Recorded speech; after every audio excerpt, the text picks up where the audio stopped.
On 20 February 1944, central Germany faced a new kind of aerial onslaught. From airfields in England, the 8th Air Force under Lieutenant General James H. Doolittle launched over 700 heavy bombers B-17 and B-24 toward aircraft factories in Leipzig, Bernburg, and Oschersleben. At the same time, from bases around Foggia in Italy, Major General Nathan F. Twining's 15th Air Force struck German and Axis targets in the south. The intent was clear in practice. If not formally stated, the United States was showing it could sustain large bomber forces against the Reich on two axes at once, day after day. The Luftwaffe, now centrally organized under Generaloberst Hans-Jürgen Stumpf's Luftflotte Reich, with General der Jagdflieger Adolf Galland directing fighter operations, scrambled to meet this dual-front assault. The scale and the repetition were the shock. The sky over Germany churned with engines and gunfire. Many of the German pilots who had fought the brutal 1943 Schweinfurt-Regensburg battles climbed again to intercept the tight American bomber formations. But 1944 was different. They now faced not only B-17 seconds and B-24 seconds, but also long-range P-51 seconds and extended-range P-47 seconds that were no longer tied to close escort. Under Doolittle's new fighter policy, American escorts ranged ahead and out to the flanks, engaging BF-109 seconds and FT-190 seconds before they could form massed attacks on the bomber boxes. This pushed German losses higher, each day's fighting cost. Luftflotte Reich, dozens of aircraft, and more dangerously experienced pilots. American bomber crews still flew through flak and head-on attacks, but they could now watch their escorts thinning out the German interceptors before the main formations were hit. Inside Luftflotte Reich headquarters, Stumpf's staff tracked the incoming streams on plotting boards. What became clear after the first day was that this was not a raid to be endured and written off. The Americans came again on 21 February, then 222, 324, and 25, the six-day offensive later called Big Week. German fighter Gruppen were forced to fly multiple sorties in a single day to meet threats from both the northwest and the south. Aircraft and engines that had to be overhauled after roughly 50 hours of hard operational use now reached that limit faster than maintenance and industry could support. The centralized air defense structure tightened in early February 1944 to improve control over the Reich's fighter forces, was suddenly asked to coordinate against two synchronized U.S. Air Forces, hitting precisely the factories that built single-engine fighters and their power plants. By the second day, the adversary's perspective was fixed. Stumpf's planners could see that the American bomber waves were not only heavy but persistent, and that the escorts were deliberately hunting German fighters. Every time a Gruppe went up, it risked losing pilots that could not be replaced at the same rate. American crews were still taking casualties, but the United States could keep sending 700-plus heavy bombers with strong fighter cover. Germany could not keep replacing trained Luftwaffe pilots and aircraft at that tempo, while its own aircraft industry was under attack. That was the essence of the shock the Americans were conducting, an air campaign designed to wear down the defenders faster than the Reich could rebuild them. It matched exactly what the title implies. Luftwaffe planners were shocked by the sustained American aircraft waves, and then they confronted an attrition problem they could not replace. The Luftwaffe's day fighter force, already stretched thin by February 1944, faced relentless American pressure.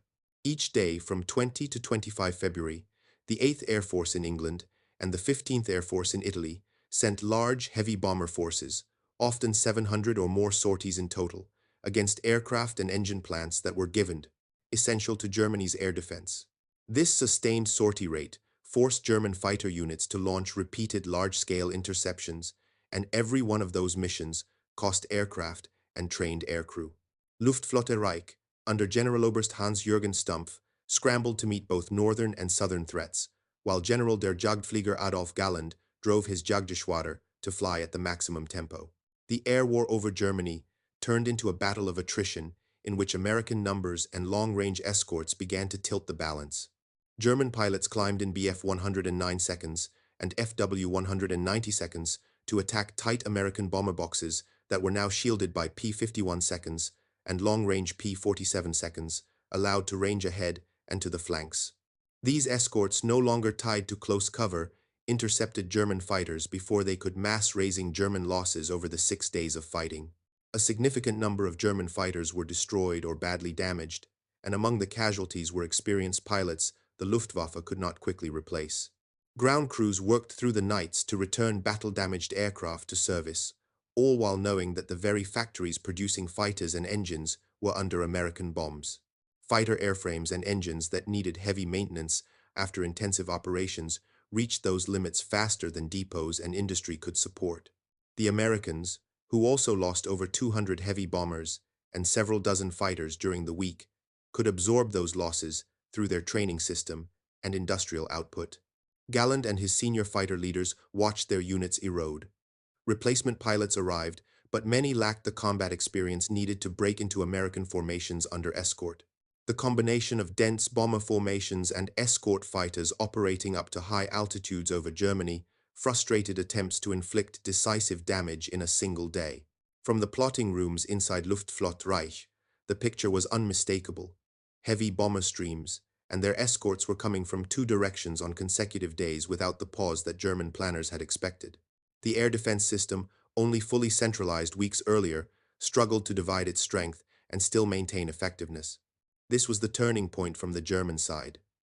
Luftwaffe planners who had assumed the Americans would scale back after a hard day of losses instead saw the same weight of bombers and escorts return the next morning.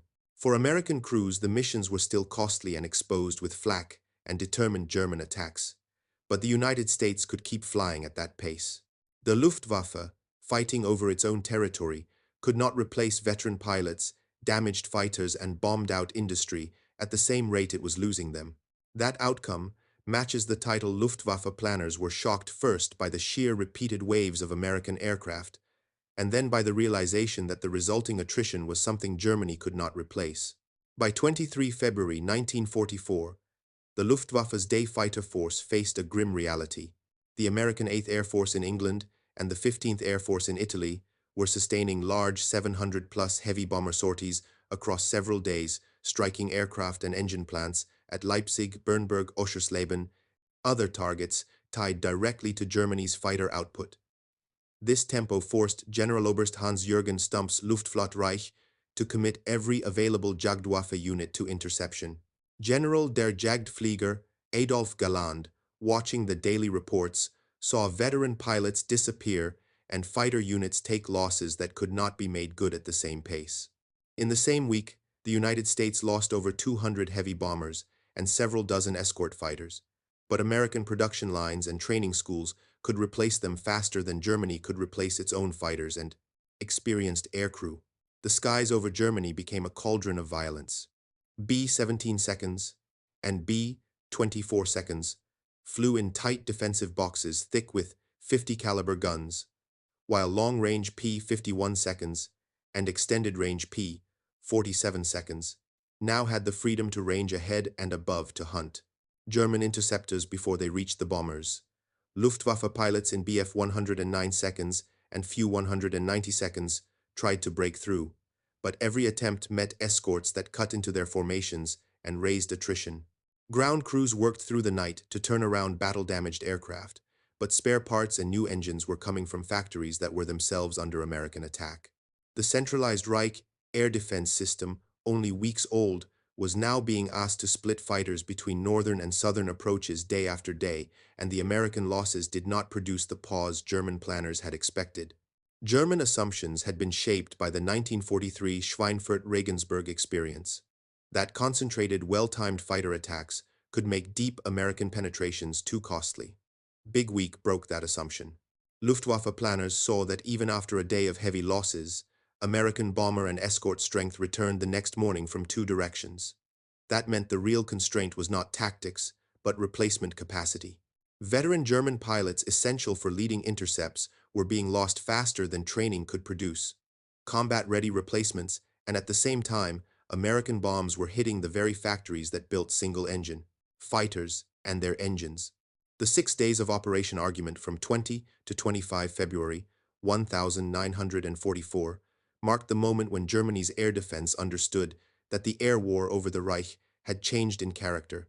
Instead of a single deep raid that could be met with concentrated fighter strength, and written off as an exceptional effort, the Americans now showed they could send heavy escorted bomber forces against the heart of German aircraft.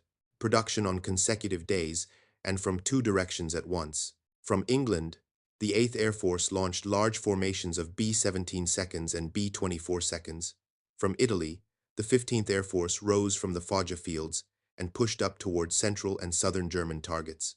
On several of those days, the combined effort reached roughly 700 or more heavy bomber sorties, a level of pressure that the Luftwaffe's day fighter arm had not been built to absorb day after day. For Luftflotte Reich, commanded by Generaloberst Hans-Jürgen Stumpf, the effect was immediate. The centralized air defense system had only recently been tightened so that the Reich's fighters could be directed more efficiently. But now, barely weeks after that reorganization, it was being asked to defend two fronts at once.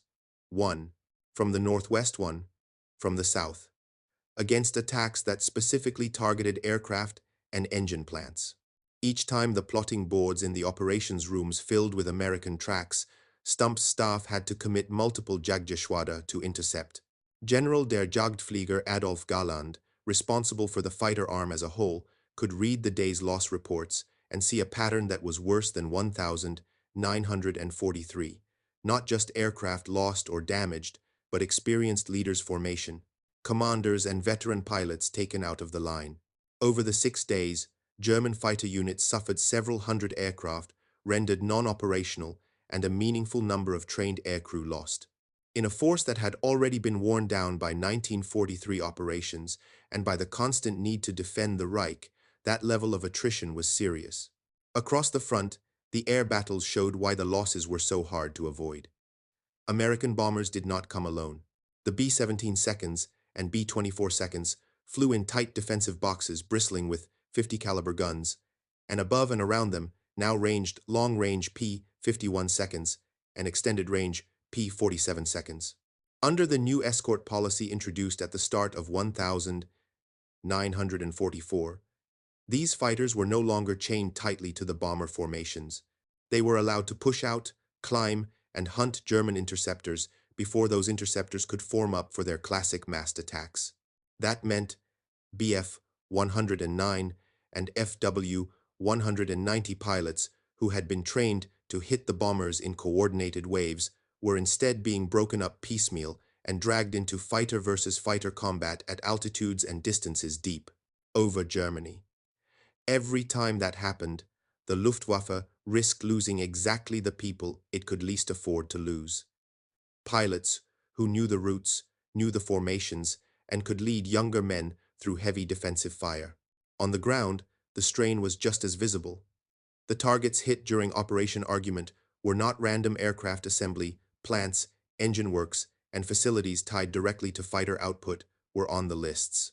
At the same time, German ground crews were being asked to turn around fighters that had flown intensive combat sorties, often more than once in a day.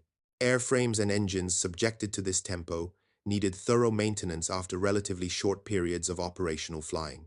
When spare parts and engines start to come more slowly, because the factories that make them are under bomb attack, the whole repair and return cycle lengthens. So while Germany could still scramble fighters, the pool of fully serviceable aircraft did not grow. In fact, under sustained pressure, it began to tighten. This is exactly the opposite of what you want when the enemy is proving that he can put 700-plus bombers over your territory for several days in a row. By contrast, the American side could treat even heavy losses as a cost already priced into the campaign. During those 6 days, the United States lost over 200 heavy bombers and several dozen escort fighters, numbers that would have staggered a smaller air force. But the U.S. Army Air Forces had the industrial base, the training schools, and the replacement pipeline to keep units at strength. Aircraft would roll off assembly lines. New crews, already trained in large numbers, would be fed forward to operational groups. This was the heart of the shock for German planners. They were inflicting losses, but the losses did not produce the operational pause they had seen in 1943 after costly American raids. Instead, the Americans came back the next day with essentially the same weight. This is where the doctrinal assumption on the German side broke. After the Schweinfurt-Regensburg experiences, many in the Luftwaffe believed that if they could make a single day costly enough, through concentrated, well-timed fighter attacks, the Americans would be forced to scale back deep penetrations. Operation argument showed that this logic no longer applied. The Americans had added long-range escort, had opened a second axis from Italy, and had decided to attack precisely the industrial base that allowed the Luftwaffe to replace its losses. German fighter leaders like Galland could see that they were now in a contest not of individual tactical skill, but of replacement capacity. How fast can you rebuild aircraft? How fast can you produce engines? How fast can you turn a pilot from trainee into a combat-ready leader? On all three counts, Germany was now behind, and being pushed further behind every day the raids continued. The aftermath of Operation Argument fought from 20 to 25, February 1944, was the moment the air war over Germany tilted. The 8th Air Force in England, under Lieutenant General James H. Doolittle, and the 15th Air Force in Italy, under Major General Nathan F. Twining, showed that the United States could put roughly 700 or more heavy bomber sorties over the Reich on successive days. These forces hit exactly the targets that fed German air defense, aircraft assembly plants, engine works, and related facilities.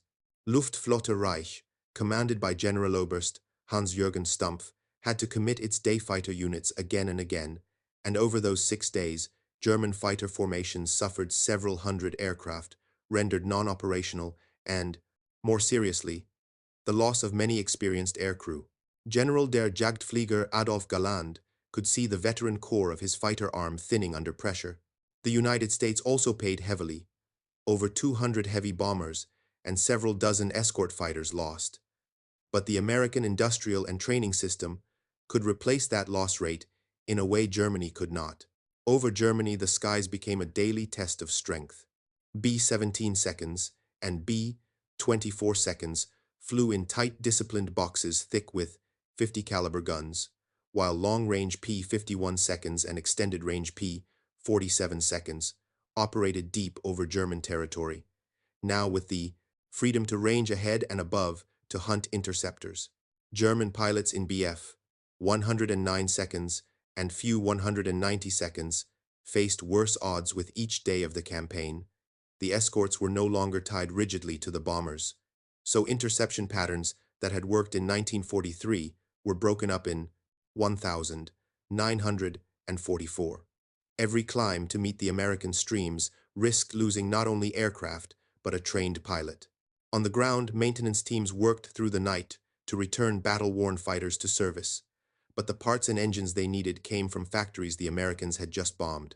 That slowed repairs and began to pull readiness down just when demand for sorties was at its peak. The centralized Reich air defense structure tightened only in early February. 1944 was not given time to mature. Stumpf's staff watched plotting boards fill with American tracks coming from England and Italy on the same day, forcing fighters to be split between northern and southern approaches. A sortie rate of several hundred American bombers day after day meant German units had to engage multiple times, depleting men, fuel, and machinery. Galland's fighter leaders, who had once believed they could blunt deep raids with concentrated attacks, now had to send up formations that included more hastily trained pilots. Those replacements rushed through shortened courses because of fuel limits and operational pressure, lacked the experience to break into heavy bomber formations while under attack from escorts. The loss of veterans, the men who could time the attack and improvise under fire, created gaps no amount of bravery could cover. For the German side, the realization was harsh. The assumption carried over from the 1,943 Schweinfurt raids that a single very costly day would force the Americans to ease off, no longer applied. During Big Week, the Americans absorbed heavy losses and came back the next morning with nearly the same weight and with escorts that could engage German fighters far from the bomber stream. The United States could do that because factories in the U.S. were producing aircraft in the thousands each month, and training schools were turning out crews in large numbers. Germany hit in the very sector that produced fighters and engines could not match that regeneration, and its training system could not quickly replace the experienced pilots who had been shot down. On the ground, the logistical strain deepened. Depots and frontline workshops were trying to keep fighters airworthy, while spare parts and power plants were arriving more slowly. Bomb damage at key sites such as Leipzig and Bernburg meant output of Bf-109 and Fw-190 components slackened just as losses rose. Pilot training already cut back because of fuel shortages produced fewer graduates, and those who did reach operational units did not have the hours needed to master interception against escorted bomber streams.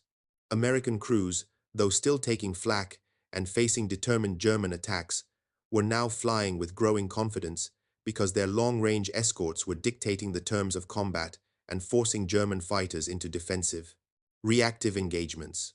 As Spring 1944 began, the Allies exploited exactly this weakness. The combined bomber offensive could now shift more weight toward fuel and transport targets because Big Week had weakened the fighter force meant to protect them. The attrition of February 1944 left Germany's day fighter arm thinner, less experienced, and slower to repair. Allied planners, preparing for the Normandy landings, could count on increasing air superiority because Luftwaffe squadrons could not sustain the sortie rates required to challenge them. American factories continued to deliver aircraft and spares. American schools continued to graduate aircrew. Germany, by contrast, was trying to fight with a shrinking pilot pool and an industrial base that had just been struck. From that point, the Luftwaffe's decline was a spiral. Each new Allied raid widened the gap between what Germany needed to put in the air and what it could actually field. Stumpf and Galland could see their forces eroding, but could not reverse the arithmetic of losses, repair delays, and reduced training. The sustained two-front American campaign that had been demonstrated in late February became the foundation for Allied air dominance by the summer of 1944. American bomber crews still faced flak and interceptors, but they knew that the escorts tipped the balance.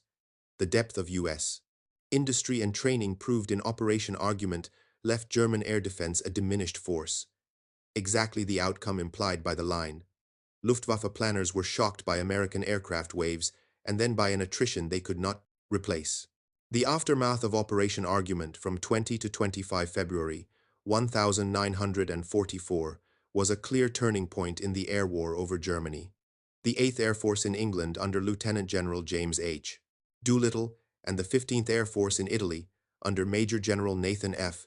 Twining showed that the United States could put roughly 700 or more heavy bomber sorties over the Reich on successive days, striking aircraft and engine plants that the Luftwaffe needed to stay in the fight. Luftflotte Reich, commanded by Generaloberst Hans-Jürgen Stumpf, had to commit its day fighter force again and again, and over the 6 days suffered several hundred fighters, destroyed or damaged, and heavy losses among experienced air crew.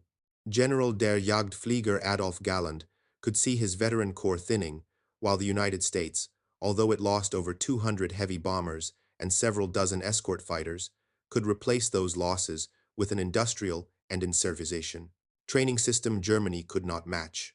Over Germany, the skies became a relentless test. B. 17 seconds and B. 24 seconds flew in tight disciplined boxes, and long-range P-51 seconds, operating at high altitude deep over Germany, were now free to hunt interceptors before they reached the bombers. German pilots in Bf 109 seconds and Fw 190 seconds, increasingly younger and less seasoned, found it harder each day to break through because the escorts disrupted the interception patterns the Luftwaffe had relied on in 1943. Ground crews worked through the nights to keep fighters serviceable, but bomb damage to key plants, such as those at Leipzig and Bernburg, slowed the flow of spare parts and engines, and readiness began to fall, just as American raids kept coming from 2 directions. The centralized air defense system under Luftflotte Reich, only recently tightened, now had to divide its strength between northern and southern approaches on consecutive days. Stumpf's staff could see on the plotting boards that the American waves were not pausing, and Galland's fighter leaders were forced to send up formations that included more hastily trained pilots. Those replacements rushed through shortened courses because of fuel and time limits, could not deliver the precise, high-risk attacks that veterans had used earlier in the war. The German assumption, shaped by the Schweinfurt experience of 1943, that concentrated fighter attacks could make deep American raids too costly, was broken. The Americans absorbed a day of losses and came back the next day with nearly the same weight. That is exactly what your title describes. First, the shock. American aircraft waves heavy and escorted arriving day after day from two fronts, and then the recognition that the losses those waves imposed were ones Germany could not replace while the United States could. By spring 1944, the Luftwaffe's day fighter force was close to breaking its strength, badly weakened by the six-day assault of Operation Argument from 20 to 25 February 1944. The 8th Air Force in England under Lieutenant General James H. Doolittle and the 15th Air Force in Italy under Major General Nathan F.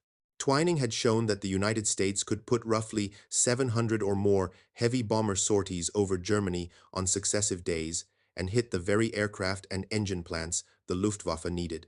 Luftflotte Reich, commanded by Generaloberst Hans-Jürgen Stumpf, was forced to commit its fighters again, and over the week lost several hundred aircraft, destroyed or damaged together with a serious number of experienced aircrew.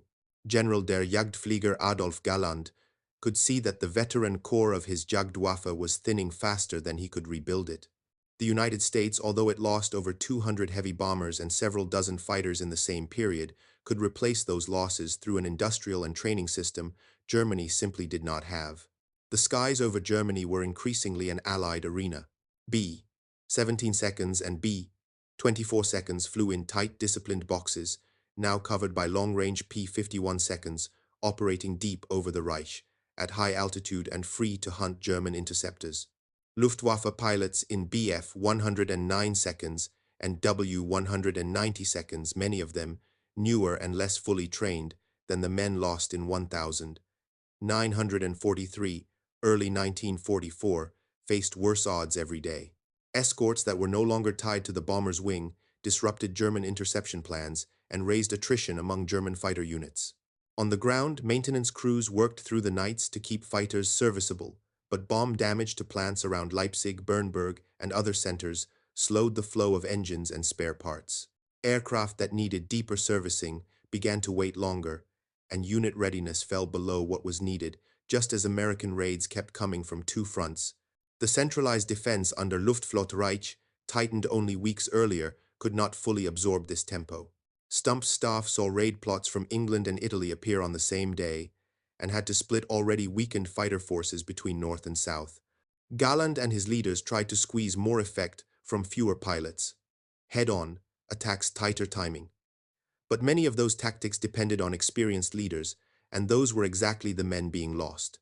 Replacement pilots rushed through shortened courses because of fuel and time limits, arrived with fewer flying hours than 1,943 intakes, and found it hard to fight P-51 seconds that could choose the engagement. From the German side, the realization was stark. Tactical ingenuity, which had seemed to work in 1943 against single deep raids, could not offset the fact that the Americans were now coming back day after day, with almost the same weight from two directions and with long-range escorts. The United States could take one day of losses and restore strength. Germany, with aircraft plants damaged and training already cut back, could not. That widening gap was exactly what the Allies then exploited in spring 1944, as the combined bomber offensive shifted more weight to fuel and transport targets and kept the Luftwaffe on the defensive. By the time the Normandy landings approached in June 1944, the result of February was visible. German fighter units were thinner, less experienced, slower to repair, and unable to put up the numbers needed to challenge Allied air operations. American and British aircraft could operate over Western Europe with far less interference. Stumpf and Galland could see the force eroding, but could not reverse the math of losses versus replacements. That is precisely what your title says. First, the Luftwaffe planners were shocked by the sustained two-front American aircraft waves, and then they had to admit that the attrition those waves imposed was something Germany could not replace.